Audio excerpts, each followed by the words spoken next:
नमस्कार. आपण पाहता तुळजाई एक्सप्रेस. तुळजाई एक्सप्रेसमध्ये आपलं सगळ्यांचं सहर्ष स्वागत.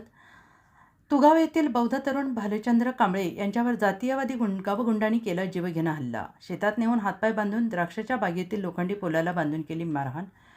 जळकोट येथून जवळच असलेल्या तुगाव तालुका उमरगा येथील बौद्ध युवक भालचंद्र कांबळे याला हातपाय बांधून जातीयवादी गावगुंडांनी जीवघेणा हल्ला करून केली मारहाण.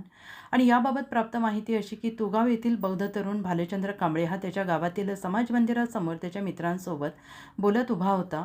त्याच्याच गावातील मुस्लिम समाजातील त्याचा मित्र चांद अमीर फकीर हा त्याला चल आपण जेवण करण्यासाठी बाहेर जाऊ असं त्याला जळकोट जवळील एका खानावळीत घेऊन गेला.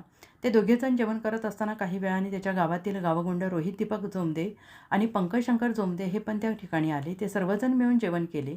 त्यानंतर भालचंद्र कांबळे आणि चांद फकीर हे दोघेजण त्याच्या मोटरसायकलवर गावी तुगावकडे जाण्याकरिता निघाले असता रोहित जोमदे आणि पंकज जोमदे या दोघांनी त्याची मोटरसायकल आष्टामोड येथे अडवली आणि त्या दोघांनी त्याच्या मोटरसायकलवर भालचंद्र कांबळे यांना त्या दोघांच्या मध्ये बसून बळजबरीने त्याला घेऊन जाऊ लागले. त्यावेळेला तो म्हणाला की मला घरी जायचं आहे, मला जाऊ द्या म्हणत असताना देखील शेतात थोडंसं काम आहे म्हणून त्याला शेतात घेऊन गेले. आणि तो गाडीवरून उतरत असताना रोहित जोमदे यांनी भालचंद्र कांबळेच्या पाठीमागून दोन्ही हात धरून पकडले आणि महारड्या तुझी लायकी आहे का, तू आमच्या समवेत बसायची, तू लय माजला आहेस का, तुझा आज माज जिरवतो असं म्हणून भालचंद्र याच्या कमरेत पोटात लाथा घालू लागला. दरम्यान भालचंद्र हा खाली पडल्यानंतर पंकज जोमदे हा त्याच्याजवळ असलेल्या चांबड्याच्या बेल्टने मारण्यास सुरुवात केली. त्यानंतर त्याला द्राक्ष बागेतील लोखंडी पोलला भालचंद्र याचे हातपाय बांधून पंकज जोमदे, रोहित जोमदे, चांद फकीर, गहिनीनाथ जोमदे या चौघांनी काठी, बेल्ट, लाथाबुक्क्यांनी मारहाण करून गंभीर जखमी केले असता पीडित बौद्ध तरुण भालचंद्र कांबळे हा मुरुम पोलीस ठाण्यात गेला असता संबंधित पोलिसांनी त्याला उपचार करण्यासाठी मुरुम येथील शासकीय उपजिल्हा रुग्णालयात उपचारासाठी दाखल केले.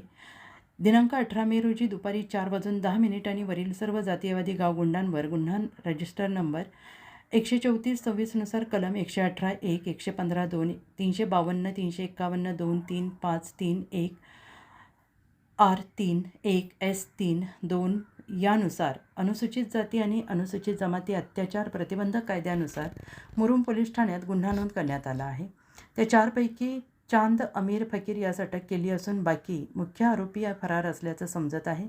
पुढील तपास पोलीस अधिकारी सदाशिव शेलार, उपविभागीय पोलीस अधिकारी उमरगा यांच्या मार्गदर्शनाखाली सहाय्यक पोलीस निरीक्षक संदीप दहीफळे, पोलीस उपनिरीक्षक राहुल पतंगे, अलूर बीटचे नागनाथ वाघमारे हे पुढील तपास करत आहेत. सदर प्रकरणी पोलीस तपास हा अत्यंत संथ गतीने होत असल्याचे जाणवत असून या घटनेतील सर्व आरोपींना तात्काळ अटक करावी अशी मागणी आंबेडकरी जनतेतून होत आहे. तुळजाई एक्सप्रेससाठी प्रतिनिधी अरुण लोखंडे, जळकोट. अशाच नवनवीन बातम्या पाहण्यासाठी आजच आमच्या चॅनेलला लाईक, सबस्क्राईब आणि शेअर करायला विसरू नका.